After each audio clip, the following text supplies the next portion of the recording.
plus $3 domestic bottles, $6 Tito's, and $6 seltzers. Come join our happy hour weekdays 4 to 6. Come taste and enjoy. Only at Chickies and Pete's. Good morning, race fans, and welcome to Yardley, Pennsylvania.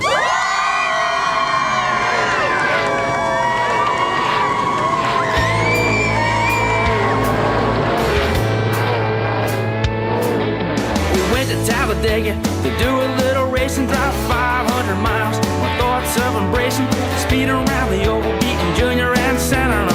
All right, we pick it up a notch or two here on WBCB. We're going to start this off right, especially since Earl's on here. That's it? I think Earl just called, so we're going to start this off right. Okay. Is that the right one or no? I don't know. Okay. I think I got it. Okay. Earl, you there? He was. He was. I missed Man, him. you missed a week, Jim. And Yeah, I'm worthless here. I can't seem to get it right. Keep trying to just call back again. We'll get it in 2 seconds here. In the meantime, we'll start about this show. Yep. Nick Leach just sent me this text. This show is brought to you by the Flying Pig Restaurant over in Bordentown. No, okay. And it's a members-only social club. Members only, huh? Yeah. Okay. The only thing I have an issue with is it says no exceptions. Yeah. We have an exception. Yeah, there we go. We've got Earl. So, hey, Earl. How you doing, man? Hey, good to have you back. Good morning, Fred. All right. So we got Nick just sent me a thing, and see we're starting the Flying Pig Members Only Social Club. Wow. Oh, that's good. We'll have to have a private room. Yeah, we'll have a private room. Go whole hog on this one. Yeah. Yeah. And we'll make Nick a charter member. Yes, exactly. Yes. It was a pretty lively show last night on Wide Open Wednesday. Yes, that's a good way to describe it. Yeah, lively. A lot of enthusiasm there. Yeah. Very good. We had a lot of Very fun joking about the Flying Pig, and Kate gave out some really good information on safety and stuff that's going on, especially with what was going on at the indoor tracks this week, or this past week. Touch a little bit what happened in Atlantic City down there this week. It was excellent. That was at the annual race at Boardwalk Hall in Atlantic City. First indoor race there under the banner of Len Salmon's Productions. Len is the publisher of Area Auto Racing News. And in 2003 is when the very first indoor race under Len's promotion was held there at Atlantic City. And, of course, it's since expanded to have yearly shows at the Allentown, Pennsylvania PPL Center. And, of course, the Trenton Dirt Race, which takes place the end of this month, the February 19th, 20th, and 21st, at the the Cure Insurance Center in Trenton. That'll be a dirt indoor race for micro sprints. But the Atlantic City indoor race, on Friday night, we had what was called the Blackjack 21, using that gambler thought there. 21-lap feature. That was won by Briggs Danner. And then on Saturday night, Trevor Catalano, a young driver, 19 years old, races out of Western New York. He's part of a racing family. His 4 brothers also race, and all very fine competitors, running everything from TQ midgets right up to NASCAR Tour-type modifieds. And Trevor Catalano won his first indoor series race on Saturday night. That was over the 40-lap distance. And one of the highlights, talk about a highlight video, a highlight photo, was Andy Jankowiak, who has been a many-time winner and a former champion. Depends on what side of the wheel you were on that one, whether it was... Yeah, he took a tremendous flip. I saw that this morning. I'm like, last. wow. Yeah, and flipped down the backstretch of the track. And one of the additions this year to the indoor series, this is through Davey Salmons, Lenny's son, who is kind of the director of operations. He installed soft walls, high-technology soft walls in turns 1 and 3. And sure enough, Andy Jankowiak began flipping halfway down the backstretch. He landed in turn 3 right atop the soft wall, and you could actually see the car, in the video bouncing on the soft wall. And the amazing thing was when the car landed after, at least 4, maybe 5 flips, landed on its wheels, and Andy Jankowiak, who is a He's the definition of a real racer. He told the crew, okay, let's fix it and get back out there. Yeah. And they fixed the car in the pit area, which is in the infield, while the track crew was actually attending to other cars. There were no injuries, fortunately, because it was a major, multi-car wreck. Right. And they actually had to do some adjustments to the fencing area, after the crash. So while all this was going on, Andy J. and his crew fixed the car. He went back out there, and the car was damaged to the point that he could race it, but it wasn't set up the way he would want it, and he couldn't really race his way back towards the front. But near the end of the race, I think there was maybe 5 laps to go, there was another accident, this time in turn 1, and Andy got involved in that one as well, due to no fault of his own, and the car actually went over on its side. So, and he actually, at that point, tried to get it fixed again to finish the race, but there was just too much damage this time. I was going to say, at what point do you pull the plug and cry uncle, say, this is not my night? And he's going to be racing at Daytona, as he has for the last few years in the ARCA race. He runs a limited schedule of ARCA series races at the big tracks like Daytona. He'll be at Pocono. He runs the big races for ARCA. Ultimate Racer, he's a top-level modified driver in asphalt modifieds on the circuit as well. So they call him Andy J., and his dad was Tony Jankowiak, who was a very fine modified racer in the 1980s, early 90s. Andy's dad, Tony, sadly lost his life in 1990 in the Spring Sizzler race at Stafford Motor Speedway in Connecticut in a crash. Wow. And very sadly as well, his uncle, Tommy Drouar, also lost his life in a modified crash right around that same time. So, speaking of racing safety, Andy Jankowiak is one of the people who really emphasizes safety in racing, and he was one of the first to thank Davey Sammons and the whole team at Boardwalk Hall that puts the race on for their safety, forward thinking. Right. With the soft walls, all the TQ midgets, as well as the slingshots and champ cars that run the indoor series, they are very highly monitored for safety. A good example, we talked about this last night on the show, in the Allentown indoor race, Ryan Flores, who is one of the leading drivers on the indoor racing circuit, when he's not racing TQs, he works as a tire changer for Rick Hendrick Motorsports. And he grew up at Wall Stadium, too, by the way. He has also run modifieds there whenever he can. But Ryan Flores, in the Allentown indoor race earlier in January, the fuel line came loose on the car. I saw that video, too. Major fire. And the fire actually, because he was at speed when it happened, the fire blew back right into the driver's compartment of the car. And it actually scorched his uniform. And again, Ryan Flores, who works at the highest level of NASCAR as a crewman on pit road, he always puts safety first, and he has the absolute best fireproof uniform, the gloves, everything else. So, we said this before, for any race driver, maybe just starting out, who's listening to the show, don't think that just a single layer uniform is the way to go. Go with the best you can, because when something happens like that, you need the very best. So I actually I did a lot of shopping on mine when I first got back into it, and I got the 3-layer plus. I installed the fire suppression system in mine. That under Warren's recommendation, he gave me the gave me the best advice for that, because there's a lot of different ones. But they sell a lot of different levels of fire suits. From a single layer to I got the 3-layer. I would never. It's like the good, better, best brakes. You don't want just the good one. You want the best. So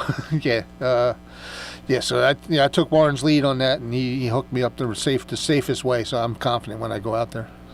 That's great. Very good. And again, for young racers who are, again, just starting out, and it's, racing is an expensive hobby. We've said this before, and there's no doubt about it. Oh, yeah. But, you think, especially, a young driver with, talking to their parents, say, hey, you're putting, money into the race car. You're, talking about all the things that you need to compete, but safety is the priority. You know, that's the thing. And you know, like Kate Brown was on the show last night. You know, Warren's lady friend, who's very active in the safety aspect. She works on the team at the motorsports show as well as the indoor races as well. And she talked about, because Kate has been a race driver herself, and she talked about the Hans device, right? That when she first started racing, one of her first priorities was to get a Hans device. So, you know, which protects the neck and back area in the event of a hard crash. So. Yeah, there's a lot. I'm only running the vintage, so I don't have all the requirements, but I have most of what is required for the modifieds. Because I don't run hard. I'm not out there. We're not banging fenders, spinning wheels, or whatever. But we made sure that Nick Marco's got the same setup. I'm sure a lot of the other guys too. Yes. We made sure our cars, even though they're vintage and we're not, you know, held to that standard, that we have that, you know, the standard that's required in New Jersey for us to do. And New Jersey's got some good standards, and whether you like them or not, I would go by that. Pennsylvania's pretty loose on it. The listeners of the show who, you know, may not know this, since the 1950s, all of the racing, the auto racing in New Jersey, is under the guidance, under the basic rules of the New Jersey State Police. Yeah. It goes back to, they have what they call a racing control unit. And Warren, who we're talking about, Warren Alston, who is, he's the safety director and chief starter for all the indoor series events, coordinates all the safety aspects, including working with the infield safety crew, the firemen, those who do extrication of a driver. Warren, again, he's chief starter at Wall Stadium as well, works with Rick Marr, who's the safety director there. One of the things that Warren does, he is also an advisor to that New Jersey State Police Racing Control Unit. So a very valuable man, Warren Alston. He's been on our show numerous times, and you know, as you mentioned, you know, when you've talked about him, and he's given you a lot of advice. So good guy there, Warren Alston. We always like to give him a shout out. Who's a professional EMT and paramedic as well. Yeah. Yep. And he was the main paramedic up at Motorsports a couple weeks ago. You know. So. Yes. So yeah, it's good people. Good to know people like that. So that's right. So once again, before I let you go, because we got a couple people hanging out, waiting for get on. What are the dates for the Trenton Indoor Dirt Race again?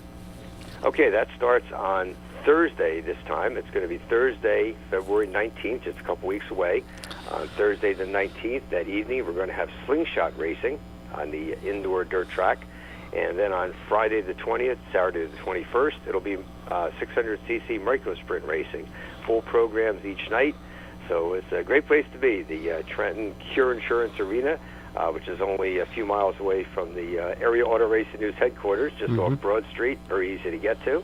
And that'll be Thursday, Friday, Saturday, the 19th through the 21st. And look forward to seeing you there. It's going to be I'll be there. Nick won't be there. He's going down to see Zach Brown then down in North Carolina. But I'll be there in a casual role, maybe doing some interviews and stuff, but not in a full wide open Wednesday.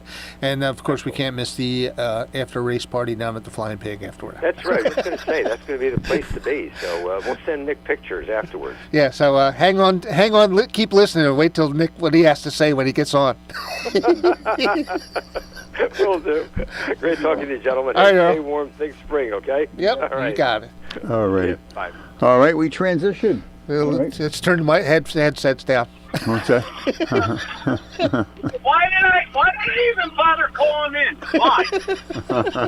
This is carrying over from last night. Oh, yeah. Oh, is that right?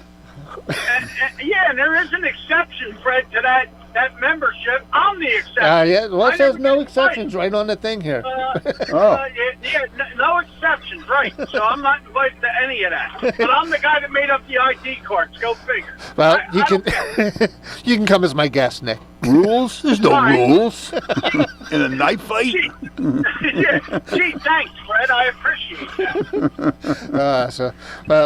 We had, as you can tell, Jim, we had a great show last night. It was very lively. I saw some of the pictures there. I was trying to imagine. I said, these guys are having a good time. Yeah. But things are, all seriousness aside, starting to build a nice little following there. I see the likes and everything else. It's looking looking pretty strong here. Yeah, yeah. Nick spends his whole week doing this stuff. Yeah. We just get there on Wednesday and bust his chops. Great. I got no respect, you know. Get busted on. Let's spend all week to get busted on. Pick on the fat kid. That's usually how it works. That's because Kate was on last night. She gets it all started. Yeah. You guys are doing a good job. I don't know what Kate had in her coffee last night, but I want a lot of that. So yeah, I was just I couldn't even my moonshine. I couldn't keep up with her. No, we missed a week, so we came back, and I'm going to line up a couple of the kids that we had at Motorsports for next week. Yeah. That were pretty cool, and if you looked in the background, you seen a poster of me and Doug Rose's son. He gave me a poster and signed it. He's like 5 or 6 years old. But yeah, we had a good time last night, and that's what it's all about. We have Bear in there from Lowdown Entertainment. Yep. Of course, I just put a target on my back, Mr. Foxwell. Everybody shoots for the bullseye, and they hit the bullseye a whole lot last night. That's okay. It's all in good fun, and you're starting to.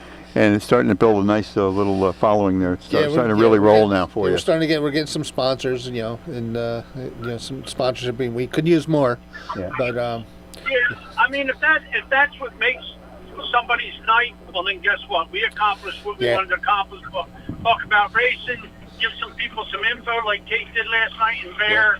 If that accomplishes what it's supposed to, well then guess what? We done our job, and that's why we started this thing. So that motorsports last week when we had the kids on there, they're bringing the kids into the I'm not going to say industry, into the sport, getting them introduced and making them famous, and just that little bit of encouragement that especially Nick gives the kids when we do the interviews. It goes a long way, and it's a lot of fun interviewing the kids. Yeah, and their parents are so grateful that we done it, because they're like, my kids don't talk. Like when they got on the show with you and Fred, they're talking and they're having a blast, and I get messages from their parents thanking me and Fred for what we done for them, and now they're fans of the show, and they were watching last night, and so it's pretty cool. So next week we'll schedule a couple of the kids that we had at the Motorsports show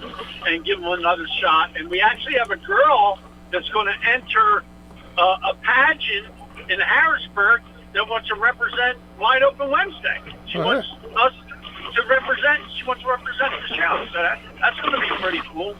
So she needs a Wide Open Wednesday sash. Crown. She needs a Wide Open Wednesday sash. So we'll have to get Kate on that. Kate said, as long as you're okay through Fred, we'll make sure she gets the sash. So and a Wide Open that says WOW on her tiara. Yeah. Yeah, exactly. And a flying pig thing. I think we ought to go to Flying Pig and show them some of our clips, Fred. I'm telling you, they owe me money. They owe us money. Yeah. They owe you money. They owe you money. You should at least get a free meal out of it. Yeah, well, I'll let you know when Mark and Earl and I go down next time. To live show from there, if you could probably do it. I would like to do a show from down there. Yeah. I mean, we should do a show from there. Well, that would be cool. Whenever you're not working, we'll go over there for lunch and we'll schmooze. We'll go to the upper room. Yeah, the upper room. But now, you're the man. Enjoy the rest of your day. It's getting a little warmer out here. Not much, but it's getting warmer. So nice and muddy out there, huh? Yep. Not yet, but it's starting. Where are you at? Not yet. I'm at our yard, moving stuff around in the yard. Kenny's keeping us busy. He always keeps us busy. So he's trash talking. No, he's not on landfill. Okay. No trash today. No trash over here. No, all dirt. All right. At our recreation center. So last week he moved snow. Yeah, all right. All right, man. I'll give you a buzz when I'm out of here. Good man. All right, Fred. I'll talk to you then. Jim, as always, it's always business. That's right. That's right. All right, buddy. Thank you, Nick. All righty. Yep. Bye-bye. There you go. That's right. We got the dirt on this. That's always good. He's got his own dirt track going on. Yeah, I'm just visiting the site, and you could see there's the air of relaxation, and it's fun. And I think people are kind of glum onto that. Yeah. So we're not taking ourselves too seriously. Right? So I think we got. So we got another caller. I think is this Nick? The other Nick? Maybe. Hello. Hello. Hey, how you doing, Ah, guys? he is there. Okay. Okay. Wasn't sure. I didn't get the high sign Man, from Joe. you got these guys in lockstep over here, huh? They just hop on. That's Yeah. fine. How's it going? Everybody knows the role. Pretty good. Good. What's going on with you guys? Everything okay? Yeah, we survived the other Nick, so I think we're doing all right. Yeah. Wild man over there. He's got a lot of energy. Wild man. We have- Other Nick. Yeah, we always have a lot of fun whenever we're together. But I was watching some of the Clash this morning that ran yesterday instead of last weekend. Right. Because it was so snowed out. Oh. They were actually. Yeah. What did I see? I forget who was it. Ryan Priest out there shoveling snow with them, trying to get the race in. But A lot of drivers did that. They shoveled snow in the stands and on the track and in the pit area. And Ryan Priest actually won. His background is short track and modifieds up in state of Connecticut. Okay. So he was right at home. Probably with the temperatures too. If he's from Connecticut, it's But Yeah. they had a sleet out instead of a rain delay. It was a sleet delay for close to 2 hours. Yeah. Yeah, I saw that this morning, and it was like, man, they were determined to get that race in. Yeah, And I wouldn't have 30 been there. degrees and, yeah, really. Too cold for me. So it started out with a pretty full crowd, and towards the end, in the second half, when all that sleet started coming down, they put rain tires on, and the crowd kind of thinned out a little bit. Yeah. But so that was a 50-mile race. It took them over 3 hours to get that race in. In the first half, there were only 3 cautions. In the second half, after they, the sleep delay and they put rain tires on, there were 14 cautions after that. So they had a ton of caution laps too, which actually had a few cars run out of fuel. Some of the Hendrick cars, Kyle Larson and Chase Elliott ran out of fuel. Wow. So NASCAR pulled an audible and threw the yellow with 30 laps to go for cars to go in and get fuel. Okay. So, Yeah. but So at least they got it in, so we can move on from so here. it's in and done. Yeah. So when did they move the Clash? That used to be down in Daytona too, wasn't it? Yeah, they've been bouncing it around. It wasn't Daytona. They had it on a couple road courses. They had it out in California at the Coliseum in L.A. All right.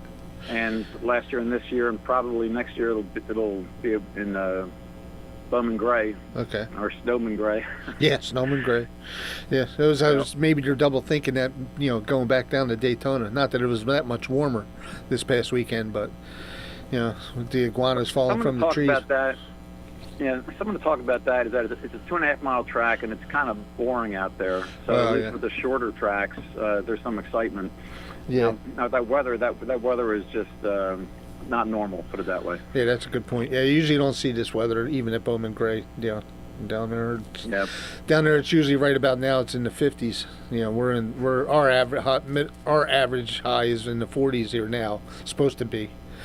But it's far from that. But even down there, it's usually around 50s. That's why I used to go down to South Carolina every week when I was in the Air Force throughout the winter. Right. Because it was always at least 10, 15 degrees warmer down there.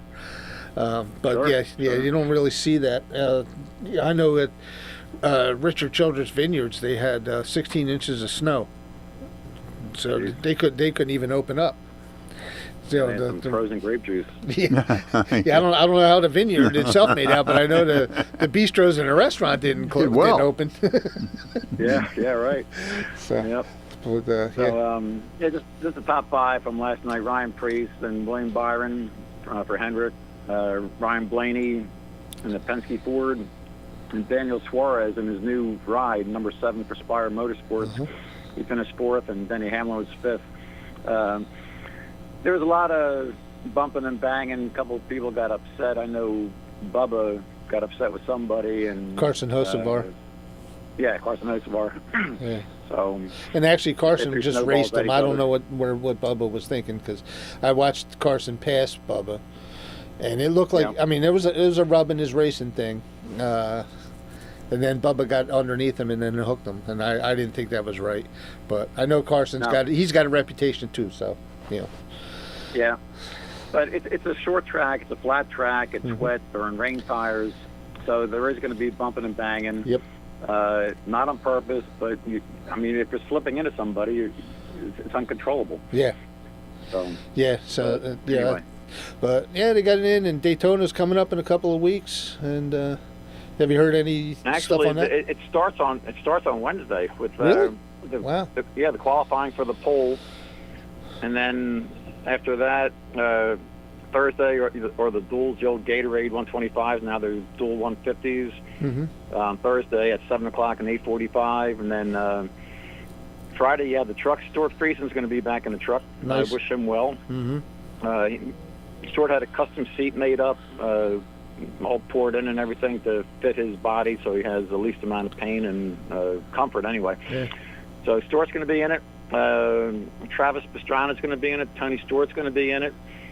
And then on Saturday, you had the ARCA cars at 12 noon, and then a Raleigh Auto Parts Series at 5, and then the Daytona 500 at 2:30 on the 15th. Yep. So wow, it's quicker than I thought. I paid attention to. Yeah, because I knew it was coming, but I didn't pay attention to the date. So. Yeah, it's next week. So, so what's up with your car? How's your car coming along? Still on the trailer, covered in snow. Yeah. We have been Welcome to our world. Swamped. I haven't even been able to think about it, and I hate it. But other than that, it's great. I mean, I hate not being able to work on even on a Sunday. I can't even get it out of where it's at right now to get it into the bay. But I think if I get a couple good days, like maybe a good weekend, I'll get it. Yeah. It won't take me all that long to get the trans back in and the clutch hooked up and all.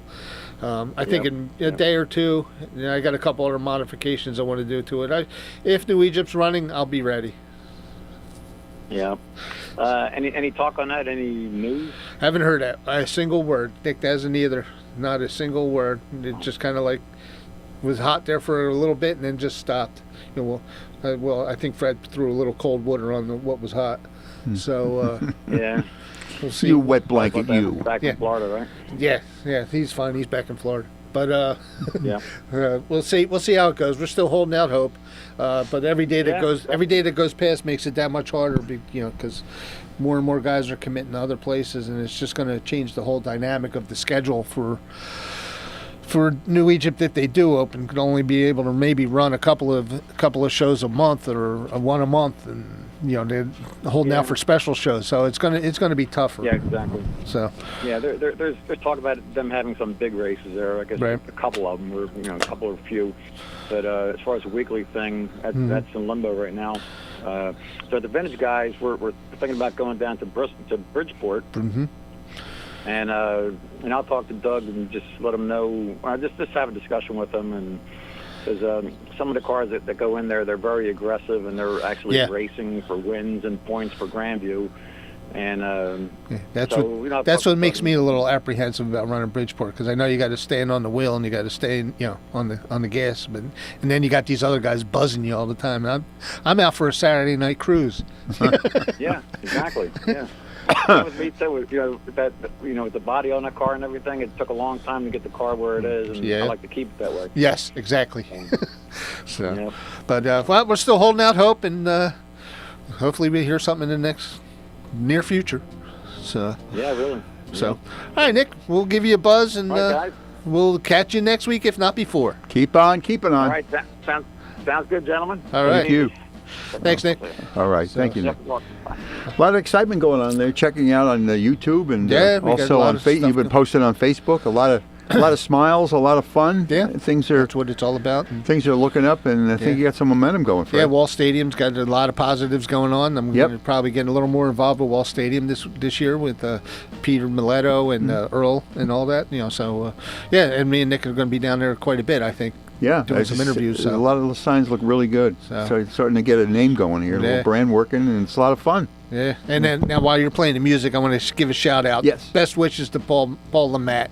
He's in the hospital. He's not doing well. Oh. I saw it on Facebook, and because I follow him, and once in a while he answers back on the message. But he's in bad shape right now. So all our best wishes to Paul File Lamette. that under Milner, CS. John Milner. That's right. File that under CS. Right there you go.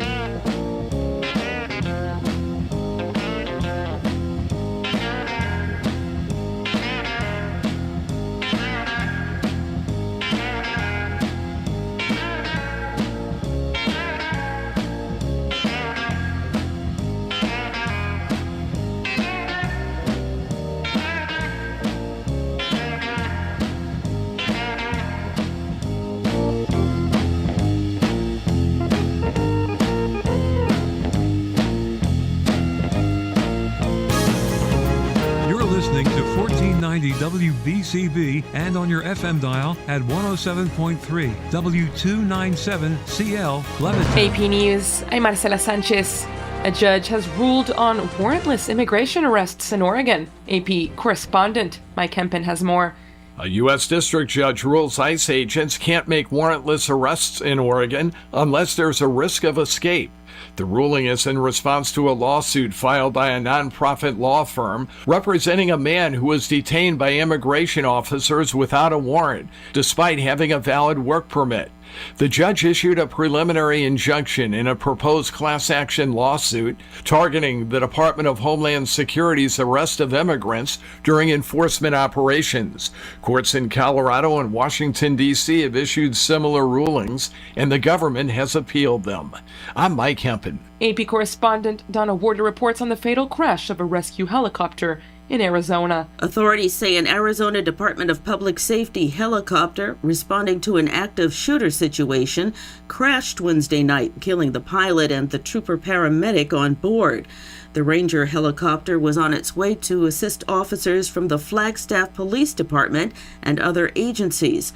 The department will now be working with the Federal Aviation Administration and the National Transportation Safety Board to investigate the cause of the crash. The suspected active shooter sustained non-fatal gunshot wounds and was taken into custody.